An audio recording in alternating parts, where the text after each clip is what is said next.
Welcome back to cooking every single recipe in the official Follow Cookbook. Today we're making Fancy Lad's snack cakes. Don't forget to subscribe and vote for what to make next in the comments below. To start this recipe, you're going to preheat the oven to 350 degrees Fahrenheit, and then you're going to cream 1 cup of butter at room temperature and 1 3/4 cups of sugar in a bowl. It's been a while since I creamed. I didn't do it properly. But normally it's best to use like a hand mixer or a stand mixer. Don't use a stand mixer, you're gonna need it for later. Anyway, once they're creamed, you're going to mix in 4 eggs at room temperature and 2 tablespoons of vanilla extract. And you're gonna mix until it's smooth. I finally whipped out the hand mixer for this one to smoothen it. Now, in a medium bowl, you're going to combine 3.5 cups of cake flour, 1/4 teaspoon of ground allspice, 2 teaspoons of baking powder, and a teaspoon of kosher salt, and you're going to mix that all together.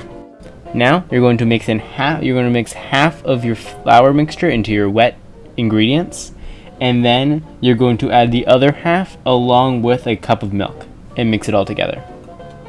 And then you just mix in a half cup of Greek yogurt, and then set aside temporarily.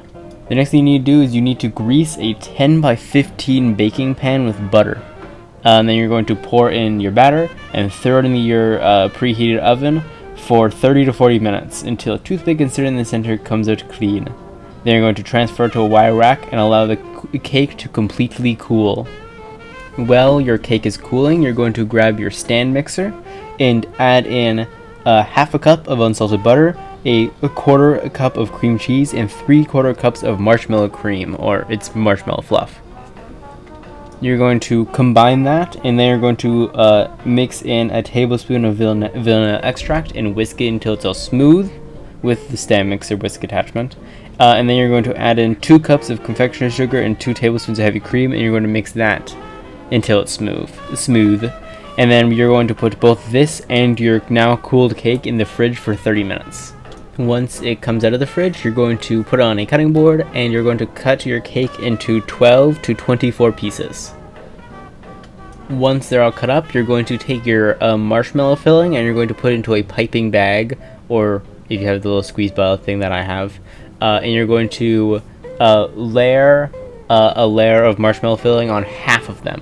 And then you're going to take the other half and stack them on top so you make little cake sandwiches. And then they go back in the fridge, this time for 2 hours. Once your cakes are done chilling, you're going to put 24 ounces of white vanilla candy melts and 4 tablespoons of shortening into a microwave-proof bowl, and you're going to melt it in 30-second intervals, stirring it in between each microwave, and then you're going to dunk each side, except for the top and bottoms of your things, in this and let the shell dry. And then you're going to, once the sides have dried, you're going to dunk the top in and then let the top dry, and then you can eat and enjoy. This is very good, very good. The only thing I'd even think about changing is, instead of using white chocolate candy melts, instead using dark or milk chocolate. But no matter what, it's incredible. I would 100% make these again. The only downside is the fact that it takes a while. It's not labor intensive, but it just takes a long time. But yeah, absolutely incredible. 9.5 out of 10.